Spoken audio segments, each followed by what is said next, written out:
Hello, everyone, and welcome to the Homestand TV. I'm your host, Celine Markey, alongside my co-host, Justin Pooney. Now, with 2022 coming to a close, we thought it'd be fitting to do a Leafs recap on last season and chat about this season as well. So, Justin, what's your biggest takeaway?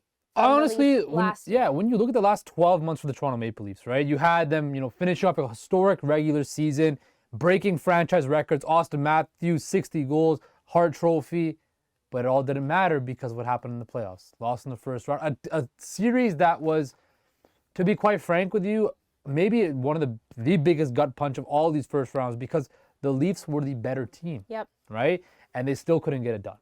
And then you go into the offseason where there's a whole bunch of talk about what's happening next. They switch up goalies. Out goes Jack Campbell. In comes Ilya Samsonov and Matt Murray.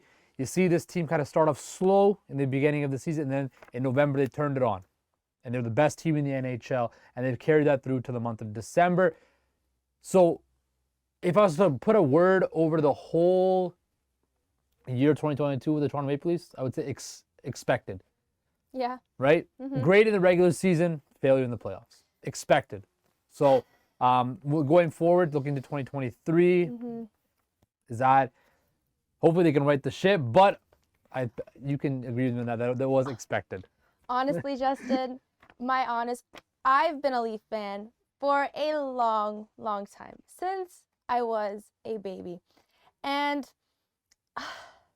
it hurts me, like it hurts many Leafs fans, because they do this every year. That brings me a lot of joy. The regular season means absolutely nothing at this point until the playoffs. April is when it matters, when they're actually in the place, when they perform in round one. They have to make round two. That's literally all we're asking for now. That's all we're asking for. When I hear that from Leaf fans, right, all we have to do is make the second round. This team is good enough to make it to the Stanley Cup Finals. That should be the goal. It should be the goal. goal Should not be just make it out of round one. But that's right? what they've done for us. Because the way I see it is, if you make it out of round one and you get bounced in round two in like 5 games, is that really anything? Have you done anything? You're in the same spot. You know what? I think right now it just feels like a curse. It just feels like a curse, and I'm pretty sure everybody can agree with me that that's what it feels like right now. So until they make it out of round one, I think that's when most of us are going to finally start to be hopeful that they will make it all the way. We just need to get over that one hump. That's pretty much it.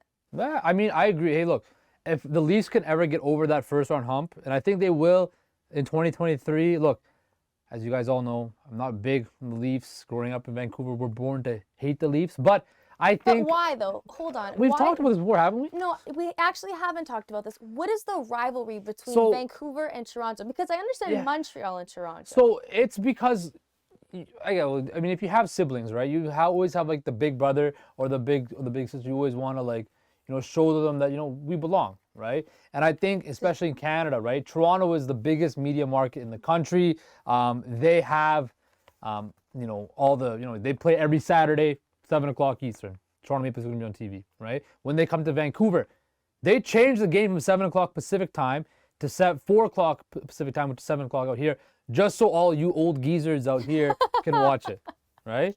So there's always get the most coverage and all of that. It just feels like we want to be on that pedestal because we feel we're just as good as you guys. Well, the Leafs produce the most money. Well, I think they're the second richest team behind the Rangers. The Rangers and then the Leafs. So that is ultimately why we get prime time. But as a kid growing up, you don't understand that. You don't just think about that. Like, oh, Toronto's the biggest city in Canada. That's why they get the most exposure, right? You don't think about that. You think, well, what the hell? Why did they don't care about us? So growing up, that's why. Like, I don't hate the players. I don't hate the... You can't hate the players. You don't even know I think, hey, there's some players that I don't think the Leafs... And I think you would agree there's some players in the Leafs that we'd like to see in and out of the lineup.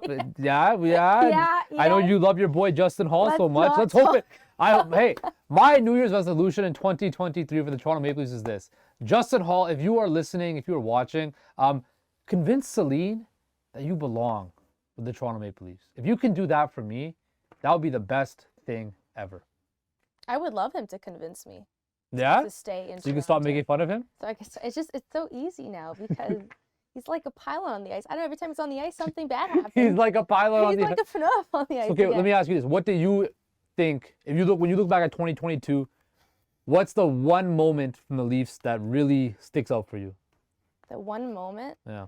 Honestly, the Leafs... Matthews scoring 60, Was it, the Marner historic streak at the end of the year? Was it them losing Oh, game we're going 7? into this year too? Yeah, the whole entire year. From January 2022. 2022 till December 2020. What was the moment that really stuck up for you? Honestly, Marner really showed up. I mean, the team wasn't off to the hottest start this year, but that was also like last season too. They weren't. But then once the gears started rolling, that's when the team started producing. And that usually happens like end of October, like beginning of November. That's when everything starts to go down. But Marner's been playing really well. And also Michael Bunting. Yeah. I'm really impressed with Bunting. And I think he's a really underrated player. Now, do you think once because Bunting's going to need a new deal too, right? Are they going to be able to keep Bunting around, or is he going to have to... Honestly, it's hard to say with Kyle Dubas because this guy is so unpredictable. But I mean, they should really figure out a way to keep him. Could this be Sheldon Keefe and Kyle Dubas' last year in Toronto? 2023, could they be done in Toronto in 2023? Honestly, well, the thing is we said this last year too, that if the Leafs don't make it past the first round, Sheldon Keefe's going to be done, Kyle Dubas is going to be done. But Brendan Shanahan literally said, no changes are being made in the front office. We're sticking with who we got. And I mean, that can't happen again. But the same thing happens, right? Do you think they finally make that change? They have to make that change. They need something going on. You know what I would love to see in Toronto, which I don't know if it will ever happen. Your boy happen. Barry Trotz?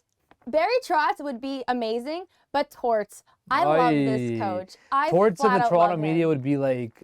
It would be hell. It would be absolute hell, but it would be a show. Yeah, it would be. It'd be a show every single night. And it would give us a lot of stuff to talk about.